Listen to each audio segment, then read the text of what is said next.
Good morning students. आप अजे अज जी मैं तुहानूं वीडियो भेजी है वो एटम्स ते मॉलिक्यूल्स का कंसैप्ट जो डिस्कस किया और आप एटॉमिक मास बारे नॉलेज जी वो ली है वो तुसीं अज देखनी है ना। उहदे नाल रिलेटेड एक दो न्यूमेरिकल्स जिहड़े सीगे जिहड़े मैं कहा सीगा कि बाद च कराने आ वो अज की वीडियो दे विच आपां डिस्कस करांगे।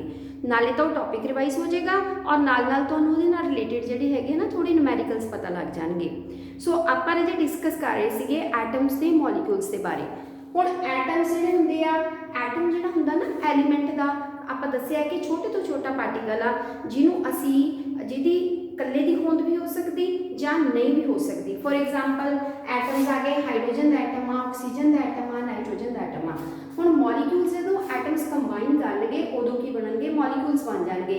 फॉर एग्जाम्पल हाइड्रोजन का मॉलिक्यूल बन गया, ऑक्सीजन का बन गया, नाइट्रोजन का बन गया। और ये मैं तुहानूं क्लीयर किया सीगा कि एटम कंबाइन करके मॉलिक्यूल क्यों बना रहे हैं, क्योंकि एटम जिहड़े कल्ले कल्ले आ वो जिहड़े हैगे आ स्टेबल नहीं हुंदे।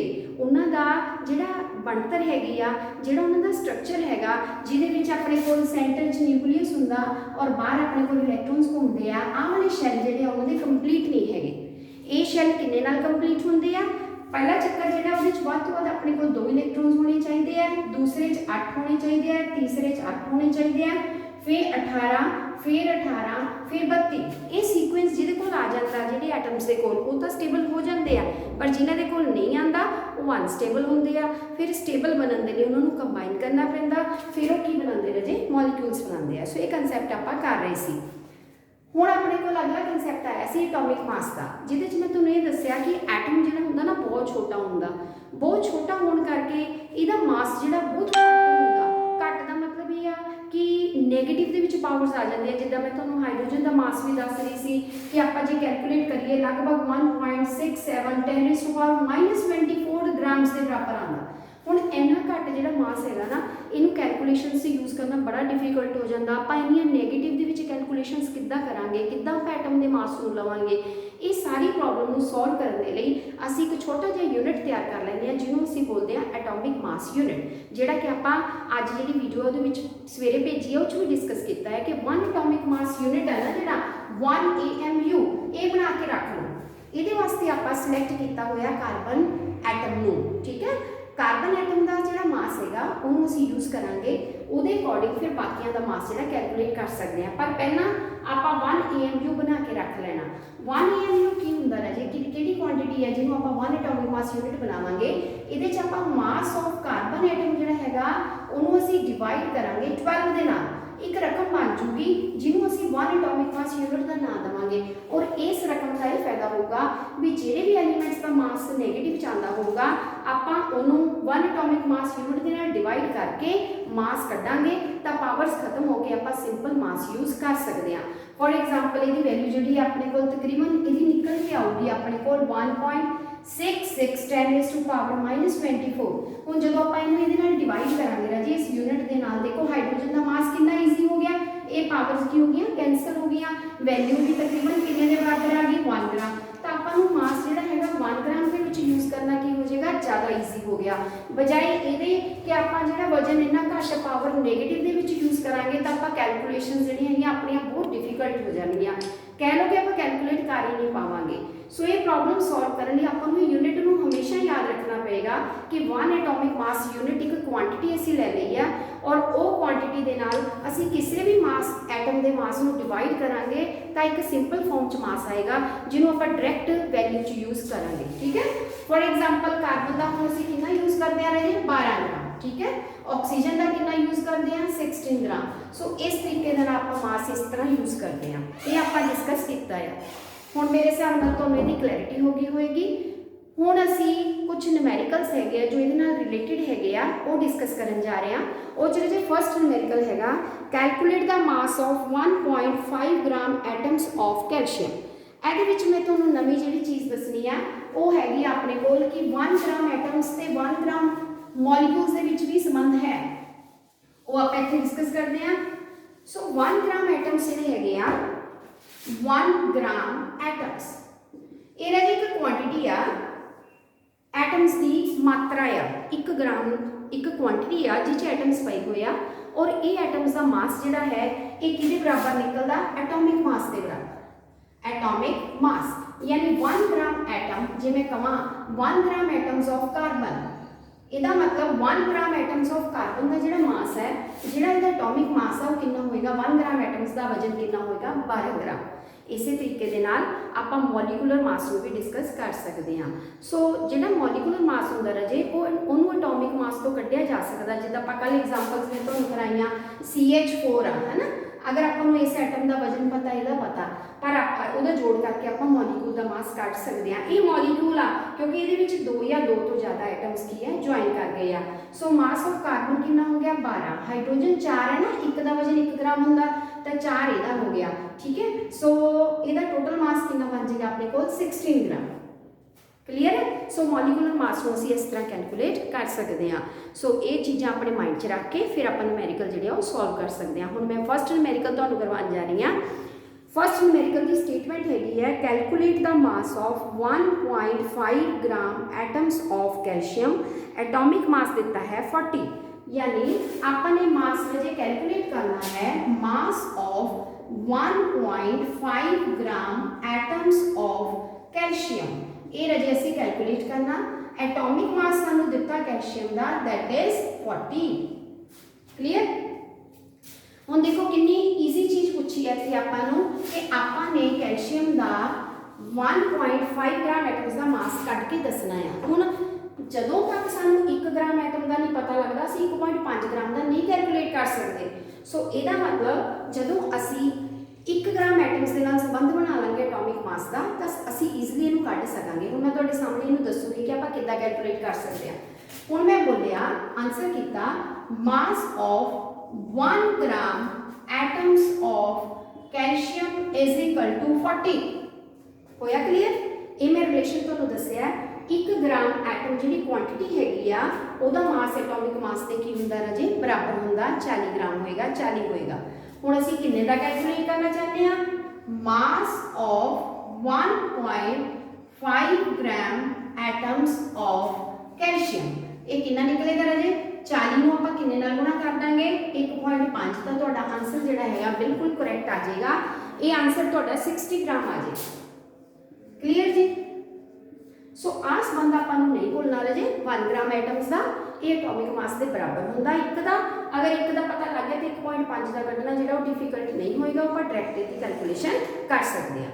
हुण इस न्यूमेरिकल का सैकेंड पार्ट है calculate the gram atoms in 12.8 gram of oxygen. हुण सैकेंड पार्ट है न्यूमेरिकल का आ पहला निकाल लिया आपाने। सैकेंड है कैलकुलेट करना रहे आपाने ग्राम एटम का नंबर लभना कितने ग्राम एटम्स है in 12.8 gram of oxygen. 12.8 gram of oxygen, ठीक है जी। और अपन दिता ऑक्सीजन का atomic mass. Atomic mass is equal to oxygen का वैसे भी पता अपन कितने ग्राम होंदा रजे 16 ग्राम। हुण तुसीं की कढने रजे 12.8 ग्राम दे विच कितने ग्राम एटम्स है कढने हैं। हुण अपने कोल की रिलेशन है भी जिहड़े 1 ग्राम हमेशा जो सवाल कढ़ना तो सब तो पहला रिलेशन किहदा बनाना अपने 1 ग्राम एटम्स का बनाना, बाकियां दा बाद पता लगेगा। 1 ग्राम एटम्स का जिहड़ा मास हुंदा वो मैं दस्सिया किहदे बराबर हुंदा एटॉमिक मास, वो कितना होएगा 16 ग्राम। इहदा मतलब 16 ग्राम दे विच कितने ग्राम एटम्स हुंदे आ 1। हुण जिहड़ी चीज़ आपां कढनी हुंदी है रजे वो इस साइड ते लिखी दी है, जिहड़ी पता हुंदी है इस साइड ते। हुण आपां आह चीज़ पता लग गई भी 16 ग्राम जिहड़ी ऑक्सीजन आ 16 ग्राम ऑफ ऑक्सीजन कंटेन ਇਹਦੇ ਵਿੱਚ कितने ग्राम एटम्स ਹੁੰਦੇ ਆ contain gram atoms is equal to 1। ਇੱਕੋ ਹੀ ਹੁੰਦਾ ਨਾ 16 ग्राम ਦੇ ਵਿੱਚ ਇੱਕ ਹੈ। ਇੱਕ ਚ ਕਿੰਨੇ ਹੋਣਗੇ ਪਹਿਲਾਂ ਇੱਕ ਚ ਕੱਢਣੇ ਪੈਂਦੇ ਆ ਜਿੱਦਾਂ ਮੈਥ ਚ ਆਪਾਂ ਕੱਢਦੇ ਆ 1/16। ਕਿੰਨੇ ਚ ਕੱਢਣੇ ਆਪਾਂ 12.8 ग्राम ਚ ਕਿੰਨੇ ਹੋਣਗੇ। ਹੁਣ ग्राम ਦੇ ਨੀਚੇ ਆਪਾਂ ਕੀ ਲਗਾਇਆ ग्राम, ਸੋ ਇਹ ਆ ਜਾਏਗਾ 1/16 ਗੁਣਾ 12.8। सो यदि कैलकुलेशन करके तुम सॉल्व कर लियो रजे इसका आंसर आएगा 0.8 ग्राम एटम्स। लो जी हुण देखो क्लीयर होया या नहीं होया। सो इस रिलेशन को यूज करके सवाल कढ़ने आ। रिलेशन सिंपल ही है रजे कि 1 ग्राम एटम का वजन याद रखना तुसी 1 ग्राम एटम का भार जिहड़ा एटॉमिक मास के बराबर हुंदा जो सानू दिता होगा। 1 का पता लग गया बाकी का असीं कैलकुलेट कर सकते हैं। दूसरे सवाल दे विच भी आपां नूं एटॉमिक मास पता सी 1 ग्राम एटम दे नाल संबंध पता सी चाहे अपन मास कढ़ना आ जाए तो आप मास कढ़ सकते हैं, जे ग्राम एटम कढ़ने आ गए तो ग्राम एटम कढ़ सकते हैं। पर ध्यान ये रखना भी जी चीज़ तुम कढ़नी हो कि साइड पर लिखनी है, इस साइड पर लिखनी है, तुम अपनी लैफ्ट साइड पर लिखोगे ताकि वो सोल्यूशन इतों निकलना थोड़ा। यानी जे आप ग्राम एटम कढ़ने हैं तो ग्राम एटम की गिनती किधर आनी चाहिए, इधर, और जो 16 ग्राम वो किधर आना चाहिए, इधर। सो ये मैथ के अकॉर्डिंग फार्मूला तुम लगा के इनू सॉल्व कर सकते हैं। सो हुण मैं आ गई सैकेंड न्यूमेरिकल, ठीक है जी, समझ आ गया। तुसीं इहदा जे स्क्रीनशॉट चाहते हैं तो तुसीं स्क्रीनशॉट भी जिहड़ा है लै सकते हैं, और नहीं तो मैं तुहानूं सॉल्व करके वैसे जिहड़े हैगे वो भेज देने हैं न्यूमेरिकल्स, और वो तुहाडे कोल जिहड़े आ जाणगे। लेकिन ये है कि अपने हत्थ दे नाल जिहड़े कड्ढण दी ट्राई करनी, तुसीं ये ना होवे कि आपां देख के नहीं सारा काम करी जाना, सीखना भी आ। हुण तुहाडे करन लई सवाल आ बड़ा ईजी आ, कापी पेन लैके बैठा करो जो आपां न्यूमेरिकल्स करदे हैं ना, तो नाल नाल करो। Calculate the gram molecular mass of sugar, formula दिता है जी शुगर का C12H22O11। ਇਹਦੇ ਵਿੱਚ ਕੀ ਕਰਨਾ ਆਪਾਂ ਨੇ, ਇਹਦਾ ਆਪਾਂ ਨੇ ਮੋਲੀਕੂਲਰ ਮਾਸ ਕੱਢਣਾ, ਆਪਾਂ ਨੂੰ ਦਿੱਤਾ ਗਿਆ ਆ, ਆਪਾਂ ਕੱਢਣਾ ਹੈ। ਹੁਣ ਅਗਰ ਮੋਲੀਕੂਲ ਦਾ ਫਾਰਮੂਲਾ ਪਤਾ ਹੋਵੇ ਮਾਸ ਕੱਢ ਸਕਦੇ ਹਾਂ ਆਪਾਂ। ਕਿਹਨੂੰ ਯੂਜ਼ ਕਰਾਂਗੇ, ਇੱਕ ਇੱਕ ਐਟਮ ਦੇ ਮਾਸ ਨੂੰ ਯੂਜ਼ ਕਰਕੇ ਆਪਾਂ ਕੱਢ ਲਾਂਗੇ। ਦੇਖੋ ਮੈਂ ਤੁਹਾਡੇ ਸਾਹਮਣੇ ਕੱਢ ਕੇ ਦਿਖਾਉਂਗੀ। ਹੁਣ ਮੈਂ ਅਲੱਗ ਤੋਂ ਸਾਰਿਆਂ ਦਾ ਮਾਸ ਲਿਖ ਦਵਾਂ। ਕਾਰਬਨ ਦਾ ਰਾਜੇ ਕਿੰਨਾ ਹੋ ਗਿਆ, ਹੁਣ ਤਾਂ ਯਾਦ ਹੋ ਗਿਆ ਤੁਹਾਡੇ 12 ग्राम। हाइड्रोजन का कितना हुंदा 1 ग्राम। ऑक्सीजन का कितना हुंदा 16 ग्राम। जो बच्चे को ये याद हो जाते हैं उस तो बाद आपको कैलकुलेशन करनी की हो जाती है, ईजी हो जाती है। हुण देखो अपने को कार्बन के कितने एटम्स है इस वक्त 12, हाइड्रोजन के कितने हैं 22, ऑक्सीजन के कितने हैं 11। सो इन्हां सारिਆਂ ਦਾ ਜਦੋਂ ਆਪਾਂ ਜੋੜ ਕਰਾਂਗੇ ਤਾਂ ਉਹ ਕੀ ਬਣ ਜਾਂਦਾ ਰਾਜੇ, ਮੋਲੀਕੂਲਰ ਮਾਸ ਬਣ ਜਾਏਗਾ। ਹੁਣ 12 ਤੇ ਕਾਰਬਨ ਦਾ ਮਾਸ, ਇੱਕ ਕਾਰਬਨ ਦਾ ਕਿੰਨਾ ਹੈ ਰਾਜੇ 12 ग्राम, ਤਾਂ 12 ਕਾਰਬਨ ਦਾ ਆਪਾਂ ਨੂੰ ਲੈਣਾ ਪੈਣਾ। ਇਸ ਵਕਤ ਕਾਰਬਨ ਦੇ ਕਿੰਨੇ ਐਟਮ ਹੈ ਇੱਥੇ 12, ਤਾਂ ਕਿੱਦਾਂ ਲਈਦਾ 12 ਗੁਣਾ 12 ਫਿਰ ਪਲੱਸ 12। ਕਲੀਅਰ। ਹੁਣ ਆ ਗਈ ਹਾਈਡਰੋਜਨ ਦੀ ਵਾਰੀ। ਹਾਈਡਰੋਜਨ ਦੇ ਕਿੰਨੇ ਐਟਮਸ ਹੈ 22 ਗੁਣਾ ਇੱਕ ਹਾਈਡਰੋਜਨ ਦਾ ਮਾਸ ਕਿੰਨਾ 1 ਨਾਲ ਕਰ ਲਓ, ਠੀਕ ਹੈ ਰਾਜੇ। ਹੁਣ ਆ ਗਈ ਆਕਸੀਜਨ ਦੀ ਵਾਰੀ। 11 गुणा ऑक्सीजन का कितना है 16। जो तुम इसकी कैलकुलेशन करोगे तो तुहाडे कोल जिहड़ा प्रॉपर वेट आएगा गुणा करके टोटल कितना निकलेगा, कट के देख लो 342 ग्राम तुहाडा आंसर आ जाएगा। सो ये पेपर च आ जाएगा। देखो कितना ईजी आ, आपां कल्ले कल्ले एटम के मास नूं जोड़ करो वो पूरे मॉलिक्यूल का मास शो हो जाएगा। ये नाल जे ये पहला पार्ट हो गया न्यूमेरिकल का। ये नाल ही पूछा हुण आपां नूं second part, calculate the mass of 0.5 gram molecules of sugar. Calculate mass of 0. कितनी स्टेटमेंट बोली मैं 5 gram molecules of sugar, 5 gram molecules of sugar. हुण आपां ने की करना, मास कढ़ना रही, जी चीज़ कढ़नी है अंडरलाइन कर लो या सर्कल कर लो। मास कढ़ना किन्ने का कढ़ना 0.5 ग्राम मॉलिक्यूल्स का। हुण फिर उस लाइन पर जाओ भी जे 1 ग्राम मॉलिक्यूल का मास पता हो तो इसका कढ़ना सौखा नहीं, सौखा है ना। सो अपने को 1 ग्राम मॉलिक्यूल का संबंध हैगा अपने को 1 ग्राम मॉलिक्यूल ऑफ शुगर। ਇਹਦਾ मास कितना होगा, पूरे आप मास लिख लेने मास ऑफ 1 ग्राम मॉलिक्यूल का रहे कितना होगा। हम किहड़े बच्चे नूं समझ आ गई दस सकदा 1 ग्राम मॉलिक्यूल। देखो आ शुगर का मॉलिक्यूल आ एक मॉलिक्यूल इकट्ठा किया, ठीक है। इसका मास आप कैलकुलेट किया फार्मूले तो कितना आया 342। ਇਹਦਾ मतलब इस मॉलिक्यूल का मास कितना हो गया राजे 342। ਜਿਹੜਾ भी आप एटम का मास ਜਾਂ मॉलिक्यूल का मास ਕੱਢਦੇ ਆ ना वो फार्मूले तो ही पता लगता है, ਉਹੀ वाला यूज करना ਹੁੰਦਾ। ऑलरेडी आप ਕੱਢ चुके हैं शुगर का मास कितना है 342, तो 1 ग्राम का मास कितना आ गया राजे 342 ग्राम। ਹੁਣ ਆਪਾਂ किन्ने का ਕੱਢਣਾ ਚਾਹੁੰਦੇ हैं 0.5 ग्राम मॉलिक्यूल्स ऑफ शुगर। ਇਹਦਾ मास ਕੱਢਣਾ तो 342 ਨੂੰ ਅਸੀਂ ਗੁਣਾ ਕਿੰਨੇ ਨਾਲ ਕਰ ਦਾਂਗੇ 0.5 ਦੇ ਨਾਲ, और ਤੁਹਾਡਾ ਜਿਹੜਾ आंसर आ जाएगा ये तुसी कैलकुलेट करके देख लियो 171 ग्राम। लो जी हुण तो नहीं औखा लगा। हुण ਇਹਦਾ मतलब ये रिलेशन ਆਪਾਂ ਨੂੰ चेते रखना पएगा 1 ग्राम मॉलिक्यूल का मास कितना ਹੁੰਦਾ, जिन्ना फार्मूले तो तुसी कढ़िया उन्ना ਹੁੰਦਾ। 1 ग्राम एटम का मास कितना ਹੁੰਦਾ, ਜਿਹੜਾ ਅਸੀਂ एटॉमिक मास यूज करते हैं सीधा ਉਹੀ ਹੁੰਦਾ। सो मास का संबंध 1 ग्राम एटम ते 1 ग्राम मॉलिक्यूल के नाल वाली ही न्यूमेरिकल आ जिस आप इक्वेशन नूं यूज कर रहे हैं ताकि आप कैलकुलेशन कर सकें। हुण मेरा तीसरा पार्ट बोलती हाँ, calculate the gram molecules of sugar इन। तीसरा पार्ट है राजे कैलकुलेट मास ऑफ, मास नहीं सॉरी करना, कैलकुलेट ग्राम मॉलिक्यूल्स कढ़ने आपने कैलकुलेट ग्राम मॉलिक्यूल्स कढ़ो ग्राम मॉलिक्यूल्स ऑफ शुगर इन किन्ने ग्राम च कढ़ने आपां ये है 547.2 ग्राम 547.2 ग्राम। हुण आपां ने क्या करना बच्चे हुण आपां ने अगला स्टैप कढ़ना है कि असी मास नहीं कढ़ना। देखो दो ही चीज़ां कढ़ सकते हैं जां तां भाग कढ़ लईए जां की कढ़ सकते आपां मास कढ़ सकते हैं। इत्थे आपां नूं की कढ़ने नूं दे दित्ते ग्राम मॉलिक्यूल्स रिलेशन आपां ओही लिखांगे 1 ग्राम मॉलिक्यूल्स का मास कितना हुंदा राजे 342 ग्राम। हुणे कढ़िया ना आपां ने एनु यूज करांगे पर यह है कि हुण आपां ग्राम मॉलिक्यूल कढ़ने आ उहनूं इधर नहीं लिखना। हुण ग्राम मॉलिक्यूल नूं की करांगे इस पासे लिखांगे 342 नूं की करांगे अगे लिख लांगे। हुण 3 जिहड़ी चीज़ कढ़नी आ वो उस पासे निकलूगी 342 ग्राम ऑफ शुगर कंटेन इहदे विच किन्ने मॉलिक्यूल्स है ग्राम मॉलिक्यूल्स राजे 1 एक च किन्ने होणगे 1/342 आपां किन्ने च कढ़ने आ 547.2 तां किद्दां कढांगे 1/342 गुणा 547.2 ये कैलकुलेशन कर लो आंसर क्लियर हो जाएगा और आंसर आएगा 1.6 ग्राम मॉलिक्यूल्स। लो जी ये हो गया आंसर। सो मेरे हिसाब नाल हुण तुहानूं क्लीयर हो रही चीज़ां कि ये ना प्रैक्टिस नाल अजे आउणगियां यानी कि न्यूमेरिकल्स नूं एक बारी देखे तो नहीं पता लगता हैगा जद तक तुसीं कॉपी ते करोगे नहीं ना आप नहीं कढोगे जाती जिहड़ी हैगी ना क्लीयर नहीं होणगियां। इसलिए न्यूमेरिकल सारे के सारे तुसीं कॉपी ते खुद करने हैं ठीक है। अगला बहुत सौखा है हुण रिलेशन ना भुल्लिओ जिहड़ा तुहानूं सिखाया एक बारी मैं लिख भी दूँगी ताकि वो रिलेशन जिहड़ा तुसीं पक्के तौर पर याद कर लो जिहदे नाल आपां सवाल कढ रहे हैं। वो रिलेशन है कि 1 ग्राम जिहड़े एटम्स हुंदे आ उन्हां दा मास कितना हुंदा mass of 1 gram atoms is equal to atomic मास।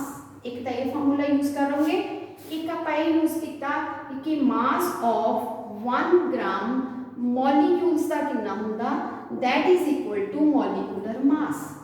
दोनों चीज़ां मास के बराबर होंगियां जेड़े कि फार्मूले तो निकलेगा। उस तो बाद आप सवाल यूज करते हैं।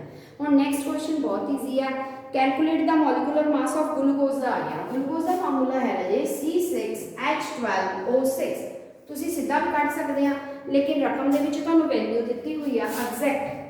हाइड्रोजन का मास दिता है 1.008 ग्राम ठीक है जी। कार्बन का दिता है 12.011 और ऑक्सीजन का दिता है आप इवन वैल्यू भी यूज कर सकते हैं।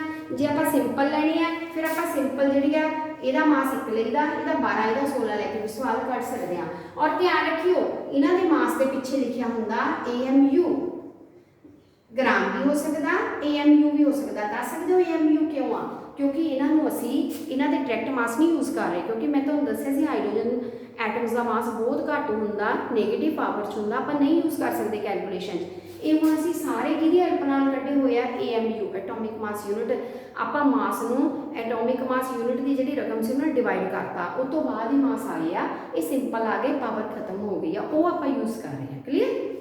हुण इत्थे कढो आ गया हुण तुहानूं कढना कार्बन के कितने एटम है राजे 6 गुणा 12.001 प्लस हाइड्रोजन का कितना है 12 गुणा 1.008 प्लस 6 ऑक्सीजन ऑक्सीजन का कितना है 16। सो ये कैलकुलेशन तुसी करके दसो मैं वेट करती हाँ कि तुसी मैंने दसो कि तुहाडी कितनी कैलकुलेशन आई आ कि तुहाडा आंसर मैच कर गया या नहीं। ये 180 पॉइंट आना चाहिए 162 AMU ठीक है ना जी। सो इन्ना तुहाडा आंसर है।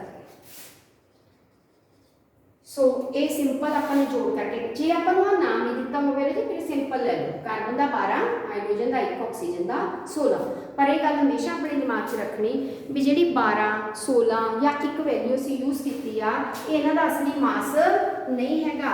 इस मास को असी किहड़ा मास कहने रिलेटिव मास क्योंकि ये किहदी हेल्प नाल कढे आपां कार्बन दे नाल हेल्प दे नाल एक यूनिट तैयार किया एटॉमिक मास यूनिट ਉਹਦੀ वैल्यू नाल आपां डिवाइड किया फिर आपां नूं मास जिहड़े वो सिंपल फॉर्म च नज़र आए। हुण लास्ट न्यूमेरिकल एक होर रह गया कैलकुलेट मास ऑफ ये तुसीं करना 2 पॉइंट कैलकुलेट करना रजे mass of 2.6 gram molecules of sulphur dioxide ਇਹਦਾ ਕੱਢਣਾ ਆ।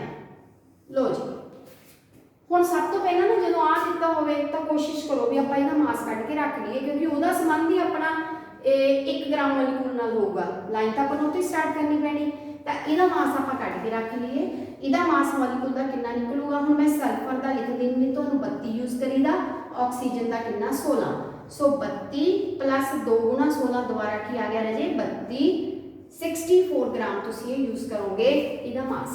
ਇਹ ਮਾਸ ਕਿੰਨੇ ਗ੍ਰਾਮ ਮੋਲੀਕੂਲਸ ਦਾ ਹੋਊਗਾ? ਉਹ ਆਪਾਂ ਨੂੰ ਰਿਲੇਸ਼ਨ ਆਉਂਦਾ ਆ mass of 1 gram molecules of sulphur dioxide is equal to 64 gram.